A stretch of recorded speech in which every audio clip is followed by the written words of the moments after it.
What's going on, guys? It's Chev. We're back here on some more Modern Warfare 3. Today's actually kind of weird. There's like some kind of ring of fire eclipse or something going on at the moment outside. Don't go and look at the sun. Don't do that. That's really stupid. Don't do that. Weird thing to wake up to. And then also, they added the high-rise 24/7 playlist into this game. Now, I would be happy about this. And listen, I'm not complaining about the maps themselves, but I just have to put it out there. The spawns on this game are making these maps play very different than how they're supposed to be played. I'll get into that in a second, but I'll just cue the playlist. Real quick, I want to thank everybody for all the love and support on all the videos and the comments and tweets and all that stuff. It's been a nice experience.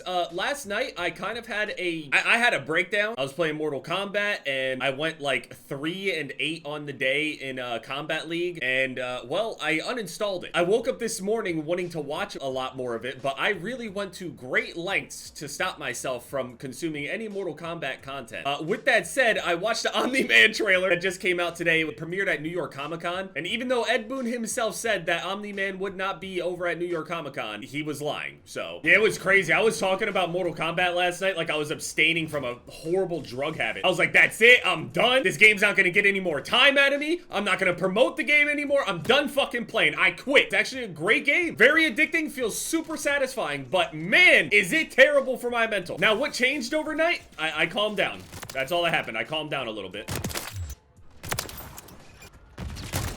I missed. So while it's nice to have such a classic, awesome map like High Rise here, be playable, it's a 24/7 playlist, and the nice thing about the 24/7 playlist with Sledgehammer anyway, there's still map voting in a 24/7 playlist. Basically, you're not voting for the map anymore, you're voting for the game mode. So yesterday I was talking about it in the video and mentioning about how Exclusive Ace was able to point out that all of these spawns over on Favela, for whatever reason, are designed in a vertical way, even though the map is clearly designed in a horizontal way. If you even just bring up the map itself, the TAC map, this is a vertically designed map. But there's also 2 levels to this map. If you looked over at Favela's TAC map, you would see that the map actually goes horizontally, not vertically. Okay, people are sweating. Fine. Okay, fine. I don't know what you're playing like this for, but this map, although it's designed vertically, on Domination especially, and one thing I want to note whenever I'm talking about these spawns is I'm mostly talking about Domination spawns. People are all spawning underground on Domination. They all spawn in this room right here and that room over there. I don't know why. No one is actually spawning on, like, the actual regular floor. They're all spawning underground. Why? I'd have to actually be playing Domination to show you guys, but every single time you are just constantly spawning underground in Domination on this game. Yeah, see, you would spawn right here, and then you would spawn in the other room over here. This is why Domination over the years has just gotten worse and worse. I know that they want to avoid, like, having people get spawn trapped and everything. I know that they want to do that, but it just doesn't make sense for me to go to an objective for me to not have control of that area. It doesn't make sense. Why would I try so hard fighting for a flag when the other team, all they have to do is just die a few times, spawn on top of it, and then they get it for free? They should have to work to break out of that spawn trap to go and establish their own spawn trap. Why is a team that's able to actually establish map control being punished? I'm trying to win the game, but I'm also trying to win the game by controlling the map. Quad collat snipe off spawn on High Rise like the good old days.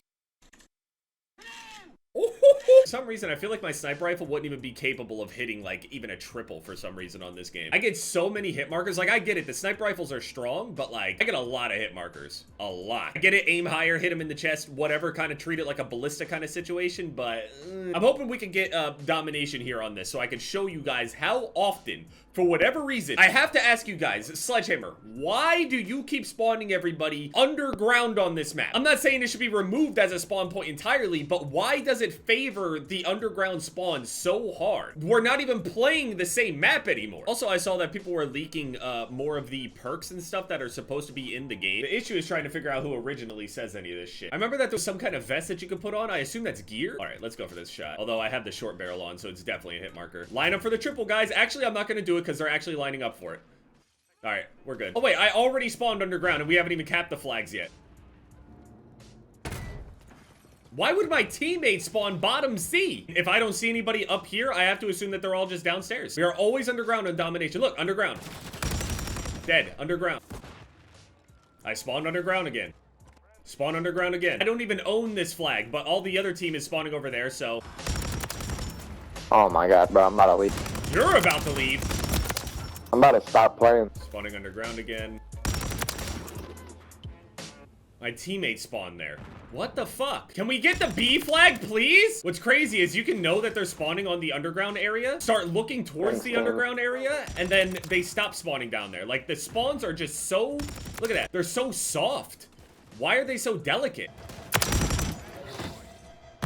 The game won't spawn them down there. See, it's gonna spawn my team down there. Now look at this! And then I turn around and then they're on the opposite side, underground again. The map just plays completely differently because of the way that these spawns are. Spawn directly under me. Spawn behind me. Probably spawned under me again. No, that's my team. They spawned here. Spawn behind me again. Like, what are we doing?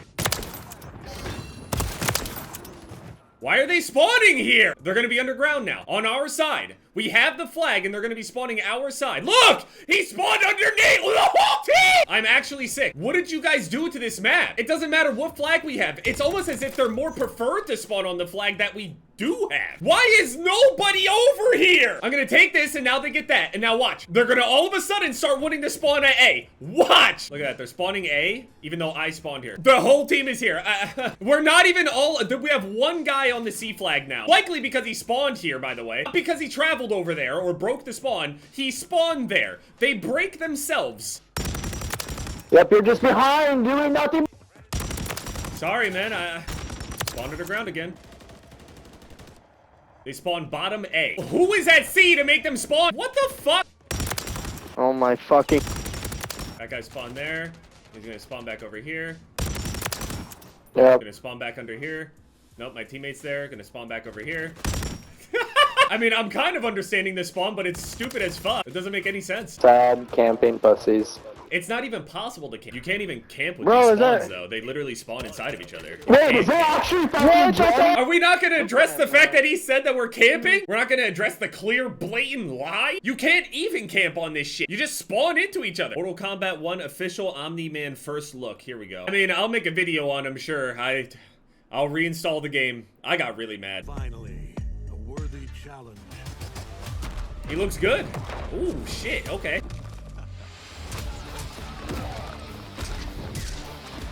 Alright, definitely a bruiser type. Got a grab. Can't show any of this. Oh my goodness. I claim this timeline for the Viltrum Empire. You will burn for this invasion. I wonder how Sub-Zero would react to that. I mean, he seems stiff, but it's very Omni-Man. That's just kind of how he is. He is just... no way. The references are crazy. Oh, another reference. I can't show that. Oh, he's flying through a train of living people up, and he's crushing Liu Kang's head.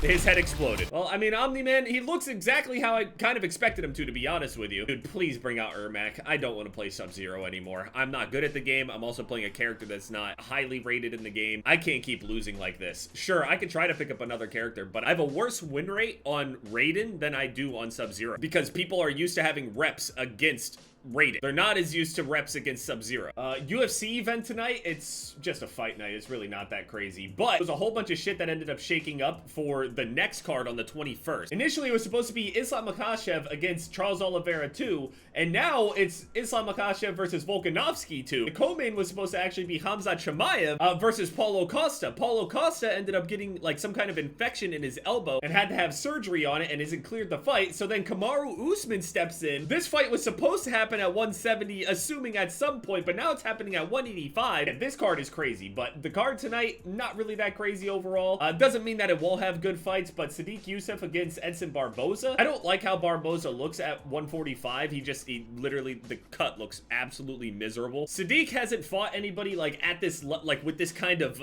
striking yet. He fought Alex Caceres, who has like a very unusual style, but last person he fought was Don Shainis, lost to Arnold Allen, beat Andre Fili. Yeah, I mean, it's just going to be a step up in competition overall against a true vet in Edson Barboza. Edson recently got a knockout over Billy Quarantillo. I don't know, this will be an interesting one. It seems like Sadiq is pretty well-rounded. He's comfortable in the stand-up. He's comfortable with grappling. It seems like he tends to go after some people's weaknesses, which is a thing that you should do as a well-rounded fighter. If you can strike and you can grapple and you know that your opponent can do one thing much better than the other, it's always nice to be able to have the option to just lean into their weaknesses. So Edson Barboza's weakness will obviously be, you know, getting taken down and held there. That's what Bryce Mitchell did to him. It's happened to Edson multiple times. Obviously, Edson could get cracked and KO'd. It is 145, and I mean, draining your chin from cutting weight and shit like that. I'm gonna go with Sadiq. Why not? He has more ways to win, but Edson Barboza is someone that he hasn't fought anyone at this level of striking yet. Although Barboza is 37 years old, gonna be 38 in like 3 months or so, I'm gonna go with Sadiq. I'm gonna go watch those fights. The high rise playlist is really nice and all, but man, the spawns need work. If I could give them any piece of feedback in this beta, just like we were saying on the first days of this beta with the whole hole and everything, and the top 4 things that everybody was complaining about with the slide delay, all that stuff, the spawns need to be addressed. Like, really need to be addressed. I don't think we'll be able to know if they could address them or adjust them in time for by the end of the beta, and we'll just have to hope and see that it doesn't work this way in the full game. If it does, it is what it is, but they're not going to hear the end of the complaints, because getting shot in the back and playing domination will just be dead. Basically, I'll just never queue domination again.